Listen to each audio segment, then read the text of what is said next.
AEW ආයතන මගින් මෙවර පැවැත්වීමට නියමිත 2026 AEW Revolution ඉවෙන්ට් එක මාර්තු 16 වෙනි දින එනම් හෙට දින ලොස් ඇන්ජලිස් කැලිෆෝනියාවේ තිබෙන Crypto.com එරීනා හිදී පැවැත්වීමට නියමිතව ඇත.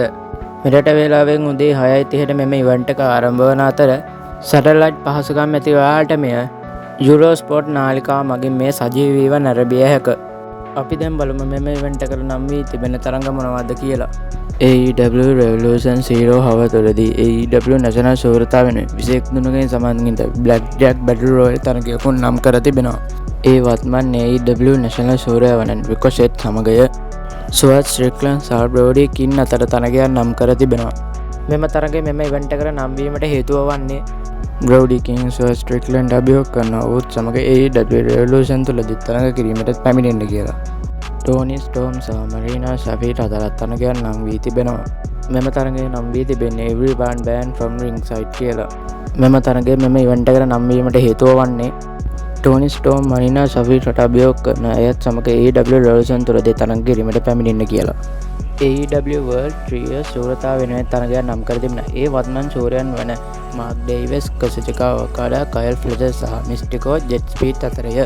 මෙම තරගය මෙම ඉවෙන්ට් එකට නම් වීමට හේතුව වන්නේ ජෙට් ස්පීඩ් AEW කොලිෂන් හිදී පැවසුවා ඔවුන්ගේ නව පාර්ට්නර් විදිහට මිස්ටිකෝ තෝරගන්න බවත් ඔවුන් තිදෙනා සමග AEW World Trios ශූරතාව සමග AEW Revolution හිදී තරග කිරීමට පැමිණෙන්න කියලා.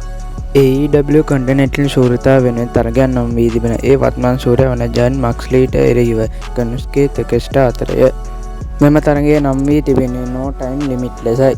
මෙම තරගය මෙම ඉවෙන්ට් එකට නම් වීමට හේතුව වන්නේ ඔයාලාට මතක ඇති AEW Grand Slam Australia event එක.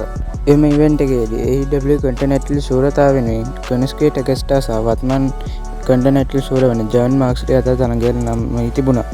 එම තරගයේ ජයබ්‍රාජ්‍යකින් තොරව අවසන් වෙනවා. එම තරගයේ අවසන් වුවත් මොවුන් දෙදෙනා අතර තිබෙන අවරවුල තවමත් නතර වී නොමැත.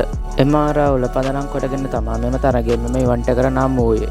AEW World Tag Team ශූරතාව වෙනුවෙන් තරගයක් නම් වී තිබෙන ඒ වත්මන් ශූරයන් වන FTRට එරෙහිව ද යම් බක්ස් අතරය. මෙම තරගය මෙම ඉවෙන්ට් එකට නම් වීමට හේතුව වන්නේ ජන් බක්ස් FTRට සිදු කර අභියෝගය සමග තමා මෙම තරගය මෙම ඉවෙන්ට් එකට නම් වූයේ. අන්ඩ්‍රාඩේ එල් ඉදලෝ සහ බෙන්ඩීඩෝ අතර තරගයක් නම් වී තිබෙනවා. මෙම තරගය මෙම ඉවෙන්ට් එකට නම් වීමට හේතුව වන්නේ බෙන්ඩීඩෝ අන්ඩ්‍රාඩේට අභියෝග කරන AEW Revolution හිදී ඔහුත් සමග තරග කිරීමට පැමිණෙන්න කියලා. AEW Women's ශූරතාව වෙනුවෙන් තරගයක් නම් වී තිබෙන ඒ වත්මන් ශූරිය වන තෙක්ලාට එරෙහිව හිටපු AEW ලෝක ශූරිය වන ක්‍රිස් ටැට්ලන්ඩ් අතරය. මෙම තරගය මෙම ඉවෙන්ට් එකට නම් වීමට හේතුව වන්නේ ඔයාලට මතක ඇති පෙබරවාරි 11 වෙනිදා තිබූ AEW Dynamite show එක.